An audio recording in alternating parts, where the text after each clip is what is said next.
If we don't take care of ourselves, we can't do our best work.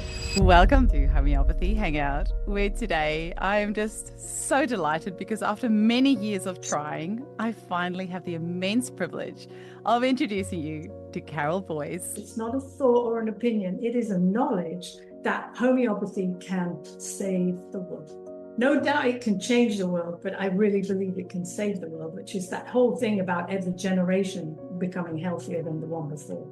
Homeopathy is capable of anything in the right circumstance. And therefore your body, your being, whatever, is capable of any kind of healing if you're in the right set of circumstances. Any wisdom that you want to give to the younger homeopaths out there, like the next generation of homeopaths? I suppose all I would say... Hello, homies, and welcome back to Homeopathy Hangout, where today I am just so delighted because after many years of trying, I finally have the immense privilege of introducing you to Carol Boyce. Welcome to the show, Carol.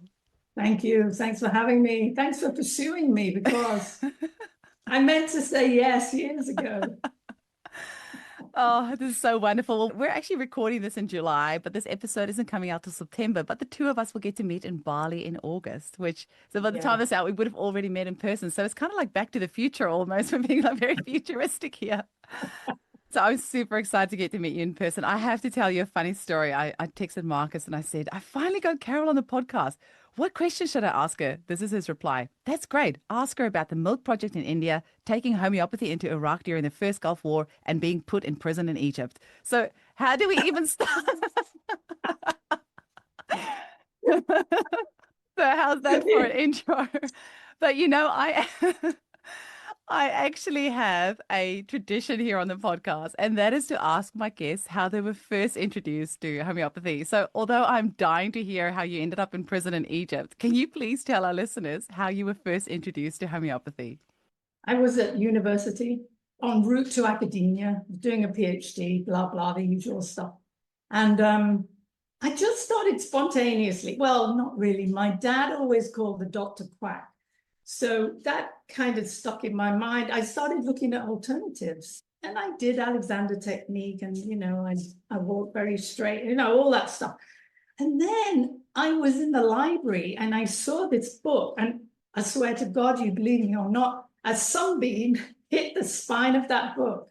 And I thought, oh, what is that book? And it was the history of homeopathy. I started reading it and I just thought, this just makes perfect sense. I love the simplicity of it, the kind of rationale of it. I loved it. Anyway, so then I started, as I do, massive research. So this was in 1980.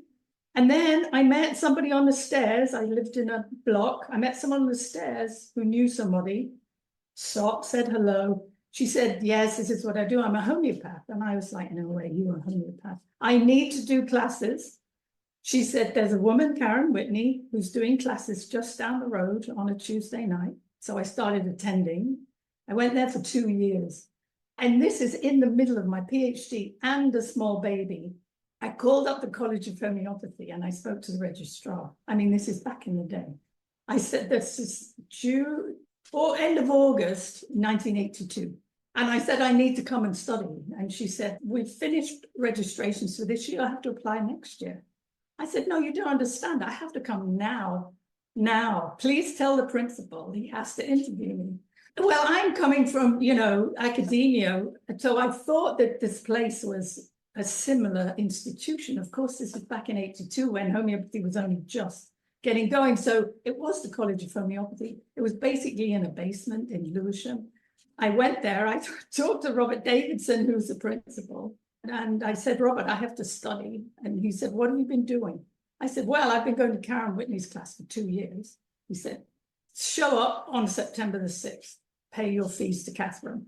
Wow. That was it. So 2 weeks later, I was in an auditorium at Imperial College, University of London, with 110 first year. Wow. That was how it was back then. Yeah. That must have been amazing having that many students in person around you. I mean, it's great that we have online these days, but I can't imagine having that many fellow students around me. I know, right? Huge. The college was huge. Every year we never had less than 400 students in the college. And I ended up, as soon as I graduated, that was my Indian experience. I went to India straight away, but then I came back and I taught at that college till 96 when I went to America. Oh my goodness. You know, when we have somebody on the podcast like you with like 50 years experience, it's so tricky because how do we Not that old. no, 40 what's it, years. 40? How do we, oh yeah, that makes sense because your daughter It's is a year, 40 this year. your daughter's a year younger than me, so that makes sense. So I'm just wondering, like, how do we squeeze the most in an hour episode? Like, it almost feels like an insult trying to even try to scratch the surface of all the cool things that you've done.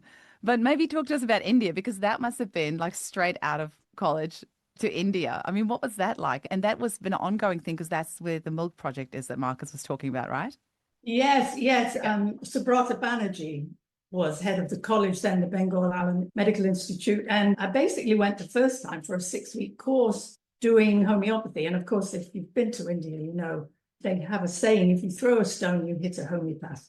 It's like Kolkata as it is now. It's just swarming with homeopaths. Every street corner, it's phenomenal. Homeopathic hospitals and clinics. And so we worked in those. I had some amazing experiences, which kind of set the scene for me forever, because we sat in clinics with the, you know, phenomenally experienced homeopaths. And of course, there they do a 6-year course, which is full of rote learning. So they know all the books by heart. Sitting in a clinic, patient comes, they translate what the patient says, and then the clinician goes, Fatak, which is mostly what they use. Fatak, page 258, line 7. That's the symptom. So to be amongst that was just phenomenal. And then we had cases come in which are medically impossible. You know, the healing of an optic nerve so the child can see. I mean, phenomenal. All the paperwork from the hospitals and diagnosis. So I came back from there knowing that homeopathy is capable of anything in the right circumstance. And therefore, your body, your being, whatever, is capable of any kind of healing if you're in the right set of circumstances.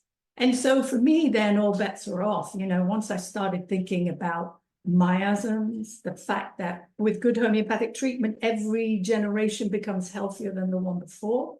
So therefore, I mean, there's no limit to what we could do given a chance, you know. So that put me on this mission. Now I've been on it for 40 years, just a mission to, I mean, let me just qualify that. I have calmed down a lot, because when I first really understood this, I wanted to basically stand outside railway stations or tube stations. I was living in London then, like somebody with a pile of socialist worker magazines, harassing the public and saying, you have to know about this stuff, you have to read this pamphlet. You know, I really wanted to do that, but that was before podcasts. So I do. Before the internet. Are you kidding me?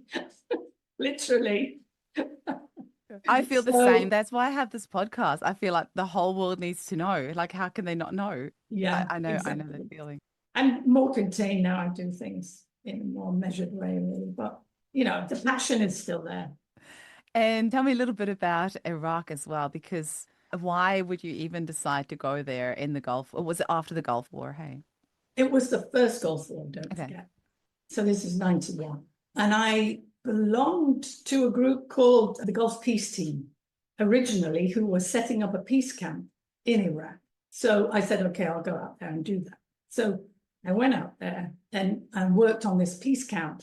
Well, we had people, it was incredible. I mean, I could talk all day just about that, because it was a phenomenal experience. People from all over the world flying in to be in this peace camp, to make a statement, to stop this war. Obviously, that didn't work. But honestly, elder plowshare, 80-year-old women from America coming, you know, Vietnam vets, people from all over. Anyway, so it's my job to vet them all, to make sure, because we had some people who actually were really mentally unwell, and I had to send them home. So we vet them, we make the peace camp, the war came, I had to leave, and because we got drummed out. And then when the war was over, which I think was not long at all, it was a very quick war, I went back. But when I went back, I took a rucksack full of remedies and books and stuff. And I did the lecture tour in one of, it's like their biggest, the Baghdad hospital at that time was a bit like Cedar Sinai. It was huge and very well equipped. But the problem is, because of sanctions, they couldn't get spares. So they had all this equipment that was unusable. And the doctors were writing case notes on the back of cigarette packets. I mean, it was dire.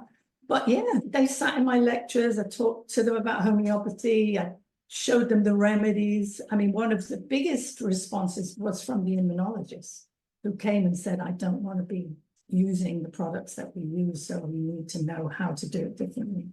Wow. So that was Iraq. Actually, Marcus is wrong. It was in Amman that I got arrested, not Egypt. Egypt was a different story. So I was driving, and the guy with me, a Scottish man dressed in a jalaba, I mean, ridiculous, leaned out of the window and started shouting at soldiers. This is how this whole thing happened. And, you know, it was a war zone, essentially, because they were prepping for everything. So we got arrested. And since I was in charge of the project, I was the one that ended up in a small stone cell, let me say, in the mountains with, I don't know who he was, but he looked about 15 to me with a submachine gun to make sure I didn't try to escape. And I sat there for a while, and then they took me back to Amman and put me in this room where people would rush in and just stare at you and then rush out. You know, it was all psyop stuff. Yeah.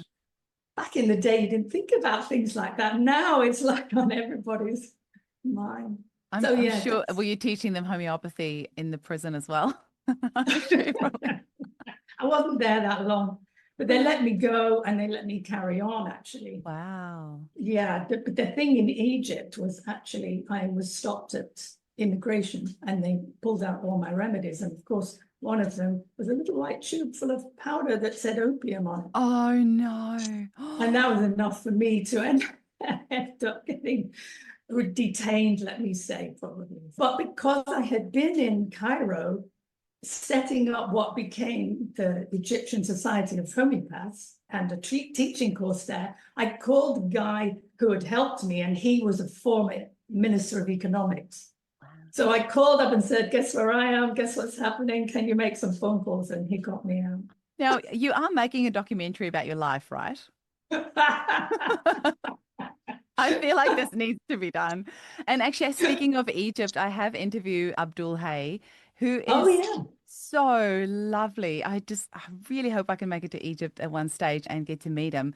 But they credit you for bringing homeopathy to Egypt, and he only had amazing things to say about you. So that is sweet. He's a lovely guy, phenomenal. He's perfect in that role. Oh, I love all the little connections, because when you were just saying about, you know, that ray of light falling on the book, I was thinking about Ian Watson, who said that he was in a bookshop and Ian White's book literally fell on his head. And then also Abdul Hay's wife was the one who drew the cover for Ian Watson's book, The Tao of Homeopathy.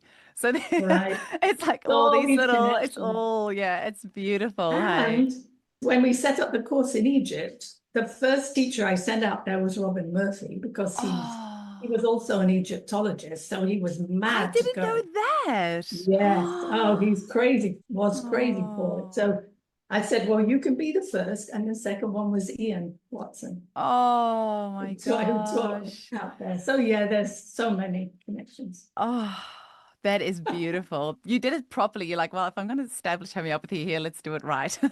How amazing that they had those people that it would have set the bar quite high. And you just do projects left, right, and center, because you're also involved with introducing homeopathy, and you also help to set up Hint.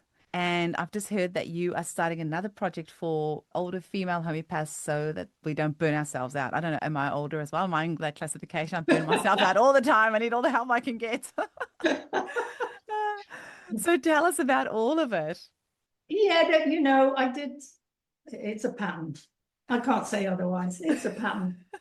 I have an idea and I have to do it. So back in the day, I started up, this was when was this? After I came back from Iraq, I was on a mission then to start something bigger, so that it didn't always have to be me that went traveling, but I could create something so other people could do the work as well. So I set up something called Homeopathy for a Change with some other women. We ran that for several years. We had projects everywhere. But that then became the basis of what then became Homeopaths Without Borders, which I then worked with the Dutch group to create, the paperwork and the training for homeopaths going into those kind of situations, because you need a certain mindset.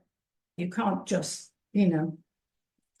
well, it depends. I was always on frontline projects, in the depths of everything, but that is my nature. I like to push myself, and that led me to, and it just went on like that. So I sent myself to film school in LA. There's another story. So when was that? 96. I went to LA to do film because I wanted to make documentaries about homeopathy. But in 96, you won't remember, there was no digital camera.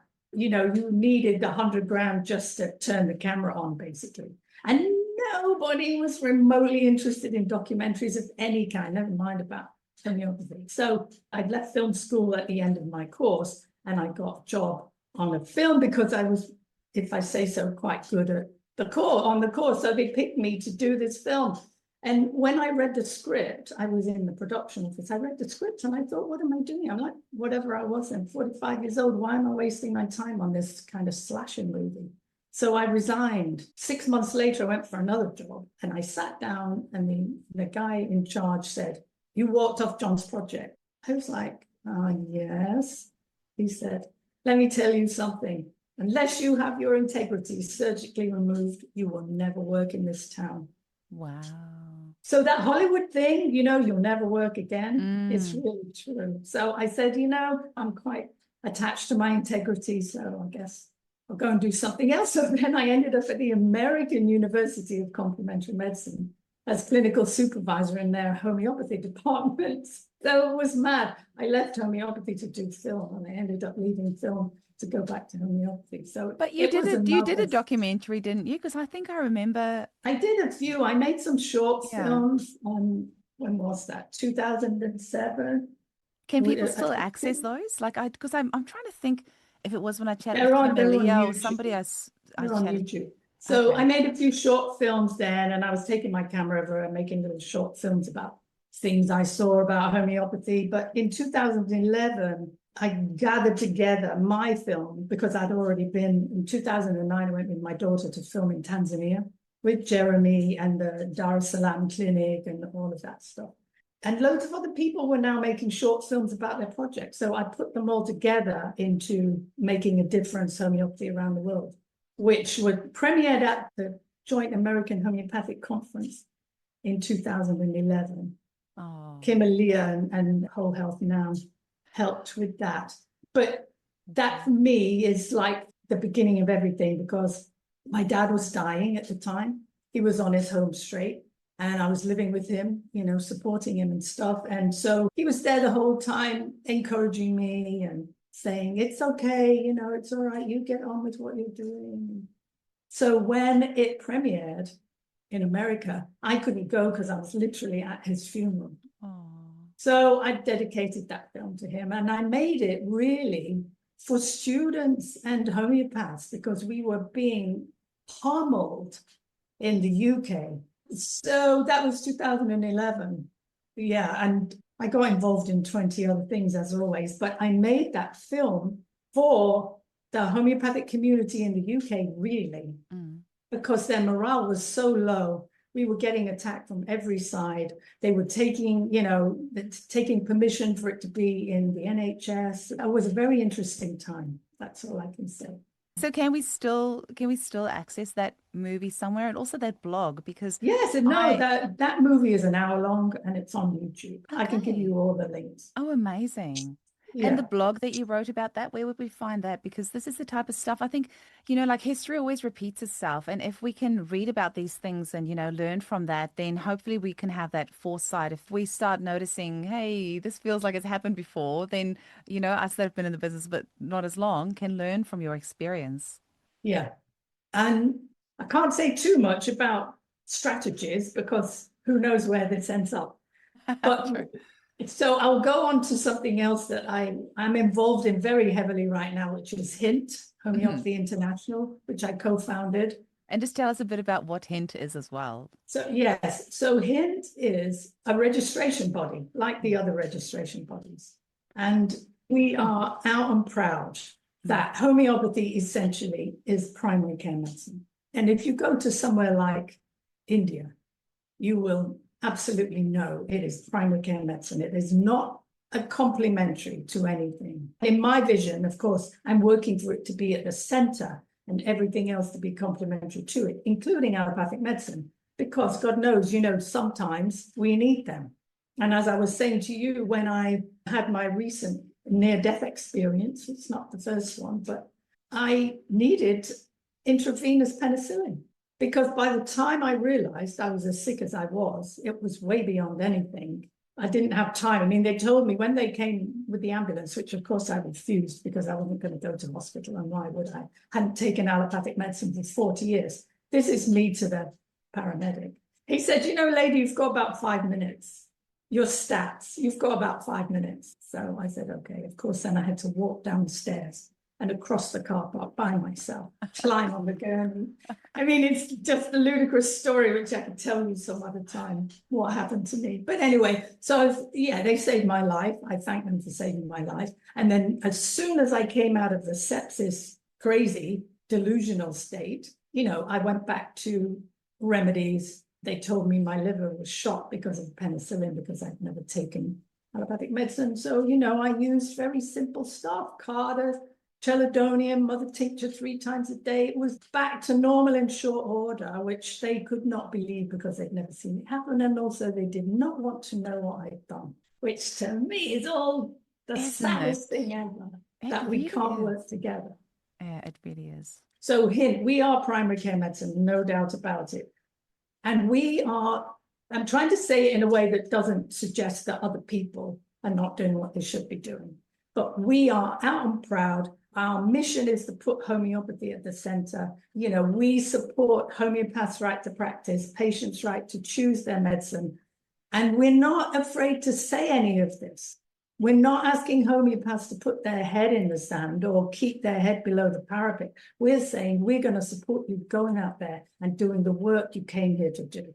Yeah. So I think that's slightly different. We also have one of the other founder members has access to government. So we have our finger on the pulse. We know stuff is happening before it actually happens. Amazing. So for example, we know now the Advertising Standards Association, which is not a government body, even though they try to pretend they are, is now using AI to track down people who have stuff on their website that contravene the rules, which tells us we know now that they're on a mission, and the first low-hanging fruit they always go for are the homeopaths. Yeah. This is why I'm mentioning this now. So we know that. We've warned the homeopaths. We've asked them, if you have notifications from the ASA telling you you can't do this or you shouldn't do that, or they're going to take you to trading standards, tell us, because we're monitoring it. Even if you're not a member of HINT, tell us, because we're monitoring it. And then if you are a member of HINT, we'll get you out of the situation. Represent you in court if we have to, which we've done before for homeopaths. Wow. So we're that group that just fearless. I really love that, because in Australia for many years, homeopaths have been very, very scared to say anything after a homeopath was taken to court here and fined like $100,000 for advertising homeopathic immunization. And I was just so sad. Like, I didn't know any of this because I moved over from New Zealand 9 years ago. And so I arrived here in Australia and I was singing homeopathy loud and proud on every platform that there is. And then very quickly, the associations here like clamped down on me like, shh, you need to be quiet. You can't say anything. And I'm like, I can't do that. I don't know how to do that, because how are we going to tell people about homeopathy if we don't say it loud and proud? But yeah, there is a fine line, right? Because, I mean, homeopathy has been under attack literally for over 200 years, since the day of, inception. So I think it's just one of those things that we have to deal with. But if we have fearless people at the helm like you, charge on, go for it, because we have so much good that we can do in the world. And look, if nothing else, we can't do any worse than the medical profession, which is currently the 3rd leading cause of death in the world. So, it's a topsy-turvy world that we live in. Things are just so, so upside down. And being scared is not going to get us out of this mess. So I love your balls. You have got balls of steel. I like to think I about that, not sure. Yes. I like to think I'm pretty brave, but I tell you, there's no way I'm going into Iraq at any stage. And, I'll go to Calcutta, but I would want to go with like a bunch of other homeopaths and people that can like, a little bit scared. You are fearless, and that is so inspiring. And to have you at the helm of an organization like Hint is exactly what homeopaths need. I'm a member of Hint as well, by the way. I have been for a couple of years. And I really hope that more of our members get behind what you do because it's worldwide, right? And that's Yes, at the international, time, I absolutely. wanted to be part of an international organization, which is why I joined Hint. And also because I've Thank been you. a CHE Pro member for the Center for Homeopathic Education, and you're one of the lecturers there. So I've known, about you for a while. And so I thought Hint sounds like a great organization. And you do loads of webinars as well. I mean, they're not an Australia-friendly time zone. I will put in my complaint about that one. But you do record them Yeah, as time well. zone. That Time you do. zone's a problem. It is a problem. But tell us a little bit about the types of webinars and things that you do and what else Hint does. Yeah, Yeah, so like we just clarified, you take members from right around the world.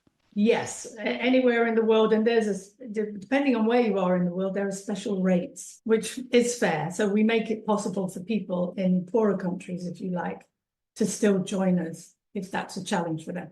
So yeah, you see, it's the same kind of thing. So there we are at Hint, and here comes COVID, and I saw a lot of homeopaths losing their minds. I'm just going to say it. I saw them losing their minds. I went on Facebook and I said, "What's going on?" We are homeopaths. We treat patients. Patients have symptoms. That's it. You could call it what you like. It's not some new fantastical something or other. If they've called it COVID, so what is a set of symptoms? I mean, I actually think if a homeopath had been on the front line in the medical area of COVID, they would have solved the situation a lot quicker. Absolutely. I mean, nobody's arguing that's a no-brainer, of course. Yeah, but what I mean is they were calling it an acute respiratory syndrome when actually it was more circulatory, which to me, or apparently anyway, so to me, if you'd have had a homeopath there who could say this is really circulatory, because all the remedies that are coming up are all related to snake remedies, for example, then we would know where the pathology at that time was anyway. So I'm talking to these homeopaths and I'm saying, just put your feet on the ground and do your work. So then I went back to the Hint board and I said, why don't we start a meeting once a month where we invite all the homeopaths and they can sound off all their fears, foibles, whatever about COVID, because you can't do it anywhere else. That was the first meeting we had 50 people come to it. So I thought, oh, maybe this is a good idea. So then we ran a monthly meeting about COVID for probably a year or so. And then I could see that the situation was changing because we were understanding COVID, more COVID. I'm doing this because there's so many unknown, unspeakable. So, and then it kind of morphed into other problems that we had. And then we had interventions, which then we knew were causing problems. And people needed to talk about it. So long story short, that went on probably for nearly 3 years. And then I said, let's just open it out and let's talk about anything we want to talk about. So every month for literally 5 years in October, we have had this meeting. We never get less than 100 people there now. And that is homeopaths and some students. Homeopaths in the trenches, there's nowhere else that they can just sit and talk about things. So we have a presenter most months who talks about a particular issue. We've had mental illness, we've had, you name it, we've had some amazing presenters. And then we have a discussion about that. And then we have a wider discussion. And then I bring to the table stuff that I know is happening out there in the world of homeopathy. So, yeah, it used to be, we used to start, we always start at 7:30 UK time. And it used to go on until 10:30. And then I would have to tell people, you have to leave. We have to shut this meeting down. And then the rest of the board said, you know what, let's shut it down at 9:30 because we can see you're going to burn out. So it's a 2-hour meeting full of really interesting people, interesting discussions. Amazing. It's free. That's the other thing. So you don't have to be a Hint member. Wow. Pardon? So you don't have to be a Hint member. You don't have to be a Hint member. You can join and be a part of any organization you want or none.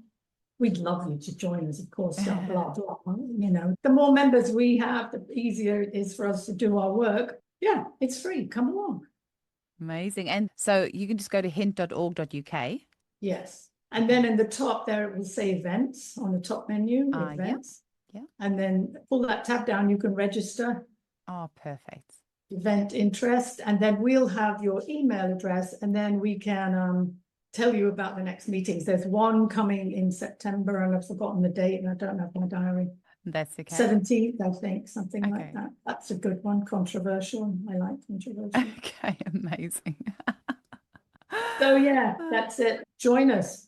Join us for the meetings and see how we do things. Join us if you need a registration organization who And has one your that's back. fearless. Yeah, Will absolutely. have your back and will not ask you to put your head in the sand. Mind you, that said, you can't be foolish. Yeah. You know, there are certain words we're not allowed to use, like cure, even though we are the ones doing the curing. And the ones who are using the word probably wouldn't know how to. Yeah. They tried, but I shouldn't talk about that. Anyway, so that's... And you've got a mailing list there as well, so people can sign up to the mailing list if they want to find out what you're up to. Yeah. The way you do it is go to event interest, event-interest. So that way you get notification of the meetings, and also you get blogs and stuff. And if you want to know what we're up to, you go to news.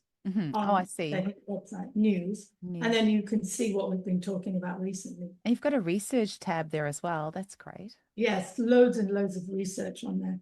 And we are involved in a research project at the moment. So all the previous recordings are on there, which if you're a HIMP member are free. But if you're not, we ask you for a donation to put towards the research. So yeah, that's that. Are you allowed to talk about the research? And you know that one of the things that we just wrote about is that homeopathy is a rising star. The, you know, futures market, the business, whatever you call those people, the people who write about what businesses are wants to look out for, it's homeopathy. 12 to 15% increase. So, you know. Well, I've certainly seen that, because it was literally 5 weeks ago that I announced that I'm opening the Centre for Homeopathic Education in, no, I lie. It was 5 weeks ago that I decided, in conjunction with Marcus Fernandez, that I'm going to open the Centre for Homeopathic Education in Australia.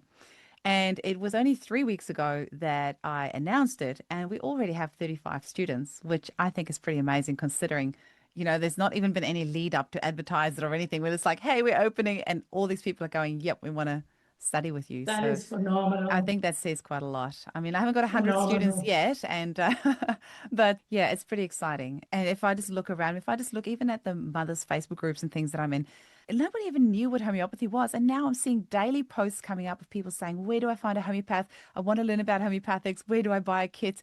It is unbelievable. There's really such a revolution happening in homeopathy at the moment. 100%, 100%. I have to tell you, I was really thrilled to know that you were doing the Australian version. As you know, I teach at the CHE in London and have for years. Yeah. So the idea that there's one starting in Australia is brilliant. I can't think of anyone better to start it. So thank you for doing that. Oh, it's such a pleasure. I would never have aligned with any other school other than CHE. I mean, I just think they have such integrity. They've been running for so long. The lecturers, you know, being practicing homeopaths with so many years experience. Marcus just being such a fabulous person. I mean, I've been a member of CHE Pro since 2019 when they launched, and that's helped me so much in my practice. And so it's just such an honor to be able to bring this to Australia. It's unbelievable. Absolutely unbelievable. Something else I was going to, tell me about your project that you were saying you're doing a project at the moment to help homeopaths not burn out, because that's something that we don't talk about enough. Oh, so I did a series of 4 for CHE Pro. I don't know if you noticed it, about just practitioner development in its widest sense. And I've been in the game long enough, 40 years, and I'm also old enough, I'm 74 this year. So I'm interested in homeopaths lasting. We've had, you know, it's not just we've had a lot of sad deaths, but people retire, they get tired, they don't want to do it anymore, they get health problems. And we can't afford that because we have wastage then at 2 ends. We have students who train and don't practice, which is a terrible waste. So I did some work with Miranda Castro on that back in the 80s because we were trying to stop the wastage. And now I'm at the other end of this scale, and there's the wastage here as well. So people, leaving homeopathy not because they want to do something else, but because they're not well enough to do it, or, they just feel they need to retire. And then there's all that knowledge that's going wherever they go, and it's not feeding back into the system. So there's also the whole mentoring side, which is something else I'm trying to create. So that was really my motivation. It was funny because when I was at the premiere at the JAHC, whenever it was. Was it last year in April? Yeah, in April at Rest in Virginia, I think. In Western Virginia, and we premiered the Introducing Homeopathy full-length 2-hour documentary about homeopathy. I was talking to a lot of older homeopaths, as you do when you're in that category now, and they were all saying now, I'm retiring. Then they watched the film and they came to me afterwards and said, I'm not retiring. I can't leave this. So I felt vindicated in that way. And may I say, that film now, even though it's only really been screened for about 4 solid weeks, either by us or by the Children's Health Defense, has had 500,000 views. Wow. Yeah. That's incredible. That's incredible. I was so impressed when I saw the Children's Health Defense teaming up with Introducing Homeopathy. I mean, that is an incredible ally to have. Yeah. Amazing. And I think there's I know it put a lot of people off though, Eugenie, because some people, they have taken against Robert Kennedy Jr. And so therefore they associate him with Children's Health Defense, and therefore they can't watch our movie. But that is about their own pathology. So yeah, no, absolutely. 500,000 people didn't care. It's so annoying when people can't see the bigger picture. There's some people that just kind of like look, like a tunnel vision. It's like, no, look at the bigger picture. Yeah, the bigger picture. Don't throw the baby out with the bathwater. Look at the bigger picture Yes. of what we're trying to achieve here. And like with aligning with somebody like that, which has such a huge network, you can reach so many more people, and that really is what it's about. I don't know. I don't understand that mentality. It's not how my brain works. I know, it's sad. It's sad. You can't do politics left and right anymore. There is no. I just want to make sure, so how do homeopaths who are thinking about retiring, how do they get in touch with you to get part of this program? So yeah, I'm putting this thing together, which basically is based on Aphorism 9, which, if you'll remember from your Organon days, is about Hahnemann really basically saying, if you don't take care of your body, I mean, this is my favorite quote, and it isn't Hahnemann, obviously. If you don't take care of your body, where are you going to live? So Hahnemann's version of that is, where is your reason-gifted mind going to operate from if you're not well, if you're not strong, if you're not able to function well? I mean, essentially, that's my interpretation of Aphorism 9. It allows you to express your reason-gifted mind in our world, in the interest of homeopathy. So it's purely selfish always, because I want more homeopaths in the world, because then my world gets better, and my grandchildren's worlds get better. So I am putting this together right now. Putting this together, it is together, but I'm collecting names of people who might be interested. There's no, That's great. So people can just email you. Should they email you through him? Yes, email me so this is thriveatanyage@proton.me. Okay, gotcha. So the email address is thriveatanyage@proton.me. Yeah. Okay, we can pop that in the show notes as well. Amazing. So just for the homeopaths to just email you for now, and then you getting that up and going. Just say I'm interested. Just send me an email saying I'm interested. And is there like an age range, or like what sort of people are you looking for? Initially, I thought women over 50, because I thought, well, then, you've put your menopause behind you. But then I thought, be a bit more sane. Pardon? You can be a bit more sane, of sane mind. Yeah, but I had my menopause at 40, so I'm thinking I don't know, but 45, you probably should start working on your future physicality. Your fit. It's not just about fitness; it's also your mindset, and also, I'm sorry, guys, but I aimed it at women because we have the biggest, slightly changing now, but the media onslaught, the cultural onslaught of what we are supposed to be as women and who we are supposed to be as older women. And, when we're supposed to start doing our Botox or whatever the hell it is, the pressure is immense, immense. I mean, even I was like, oh, what do I look like? Well, wrinkles and all, but, the vanity never leaves you, does it? There's always that bit, and they hook into that and then tell you, you know, you need to be this or that or the other. Mm, mm, And I think it's easy to go down that route, not as homeopaths, because we're smarter than that, but not smartness. What is it? We're more aware than that. We don't follow that lead because we're already swimming against a bigger tide. But it gets you as a woman that, you know, and younger women, there's still a bit of, and all this has changed a lot since I was back in my 20s and 30s and, you know, a mad jock. I was, because I love physicality. But then, unless you keep doing it, by the time you get to my age, I mean, I did the research. I was absolutely shocked that once you're 75, no, less than that, in your early 70s, if you have a fall and break a bone, which is infinitely more likely if you haven't taken care of yourself, you have only a 40% chance of still being alive after 1 year. wow. Because it impacts you at so many levels. And if you haven't got that underlying resource, I mean, that's what they told me in the hospital. We never thought you would survive, but because you had this base level of health, you made it through. So that was a big wake-up call to me, not to start doing, because I was already doing. How I got in that situation is a podcast in and of itself. But yeah, so, you know, we have to do this for ourselves.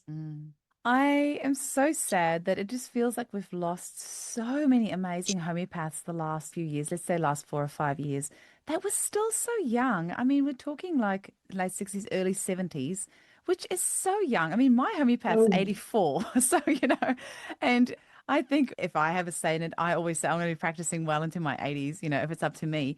But I can't imagine ever not practicing. Maybe I'll get there one day, but I just No, can't but that's the imagine not thing, practicing. Riri. That is the thing. It's work you can do forever. Mm, mm, You know, Elvira in South Africa, she was still practicing when she was 93, mm. like the week of her Oh, Alvia passing. Berry. Oh, Yes. did you get to meet her? No. Oh, we did a podcast. Somebody did a podcast who knew her in person in South Africa, and she sounds like an Probably incredible woman. Rebecca. It Was was it Rebecca? Rebecca. Yeah. Rebecca, yeah. Yeah. Yeah. She's Amazing. in Hint. I love that you are putting this together and putting this resource out there because it is really important for homeopaths to look after themselves. I mean, I'm sure the men as much as the women probably, but we do burn ourselves out. And I see in Facebook groups of people in the professional homeopathic Facebook groups, or, you know, we'll chat, people doing crazy, like, you know, driving to clients' houses, dropping off remedies, being on call on WhatsApp for their clients 24/7, all that sort of stuff. I mean, that's just a recipe for disaster and a recipe to get yourself burned out. And this is awful to say, but we need to be walking the walk and not just talking the talk. And we do need to physically look after yourselves. I know it's so good for my mental health and for my physical health and just to clear the mind and to de-stress. All of it. But I've just been going and going and going, working, and not actually looking after that side of myself. But we have to, as homeopaths, we can't be, you know, doing consults for our clients, helping them, but not actually, you know, looking after our own physical, Precisely. mental, emotional Precisely. We health. have to walk it. We Yeah. have to walk our talk, absolutely. Mm. 100%. Yeah. And you know, the other thing is, so it's not just about physical Mm. exercises, or whole other aspects to it. But I'm just going to say to you that we don't do guilt, Eugene. Mm. We don't do guilt. We Yeah. don't berate ourselves for the things we're not doing. We just start doing them. So Mm. we know, because we don't take care of ourselves, we take care of our patients. Mm. And then I had a patient tell me this in my first year of practice. And he said, I'm really cross with you. I was like, why? I'm doing my best. You know, in my mind, I'm thinking, why would you do that? And he said, you're not taking care of yourself. You're working too hard and you're not charging enough. And I was like, wow, seriously? I was a single parent back then. And it was hard. And he'd said, if you don't take care of yourself and keep your own roof on, I won't have a homeopath. And I'm not happy about that. So it was hard to hear, but, you know, it's a very astute observation on his part. And I'm glad he delivered it to me. So we don't take care of ourselves, we can't do our best work. Absolutely. I love that you're in, because you mentioned about mentorship as well. And I mean, if you're in your 70s and 80s and you don't want to do consults, I can understand that. But please do go out there and mentor the rest of us because I love learning from my homeopath. You know, she's got 50 years of experience and it's so wonderful getting to, you know, I get like my little mentoring sessions in between my consults. But there's so much knowledge that can be passed on, so much knowledge and so much experience. And, you know, like us younger ones that haven't been doing it as long, just teaching us, you know, like so we don't make those same mistakes, or just, you know, what is it that you've learned over the years that have worked and what hasn't. And there's a lot. Yeah. If we can just get all those minds together, like please don't disappear off the scene. If you've been doing this for many decades, please come and teach the rest of us. Exactly. We can't afford to have that happen. We can't. That's just, Yeah. I won't allow it. No. So, you know, I've got some ideas about how to sort that as well. Amazing. So, yeah. Well, Carol, I think that's all I needed to say. yeah, Thank you. that's all right. What else can you share with us? Is there any final words that you want to maybe give to the younger homeopaths out there, like the next generation of homeopaths? Any wisdom that you want to pass on? Wisdom. I suppose all I would say from the very beginning, I was motivated by the knowledge, and it is a knowledge, it's not a thought or an opinion, it is a knowledge that homeopathy can save the world. No doubt it can change the world, but I really believe it can save the world, which is that whole thing about every generation becoming healthier than the one before. So to all the new homeopaths and the students, and I say this literally to the classes I teach, I say, however hard it gets, get help, but do not leave. Do not leave this course. Because I can tell you it's hard. It's harder than I did biological anthropology at uni. And that was what my PhD was in. And it's harder than that. Training to be a homeopath is harder than that, to do it properly. So don't leave, get help, and thank you from the bottom of my heart for seeing it through and becoming a homeopath for all the selfish reasons I already said. So yeah, we are changing the world, and eventually we will get our way and save the world. And I'm not doing that from some naive, we're all going to be sitting around in the trees having picnics and never any problems. That's not what we're here on this earth to do, but homeopathy can go a long way. You know, it's green medicine. It's green, it's sustainable. I mean, it's safe, effective, cheap. I mean, what more do you want from a medicine? It's like, come on. It's unbelievable. You are such a visionary. I love how you are just seeing the bigger picture of all of this. And I can just feel your frustration that not more people are like kind of like getting it. It's really like it's there. Just grasp it. It's there within your reach. Just open your mind and just explore it and give it a go. And you'll, you know, I think just, that's it, though. We can just relax because people get there eventually. I think different people have different levels of suffering they have to go through before they finally cave in and say, oh, God, let me try that homeopathy. You know, we always get the tried everything else, tried homeopathy patient. Yeah, we do. Oh, Carol, it was so lovely to hang out with you. I can't wait to hang out with you in Bali. And thank you I'm looking so forward. much. I think you're going to have a great time over there. Thank you so much for the fun stories as well. And please do write your autobiography. I would love to buy a copy. Are you serious? Of course, of course. Who wouldn't want to read these stories? They're amazing.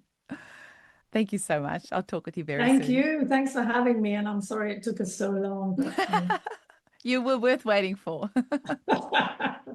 All the best. Bye. Bye.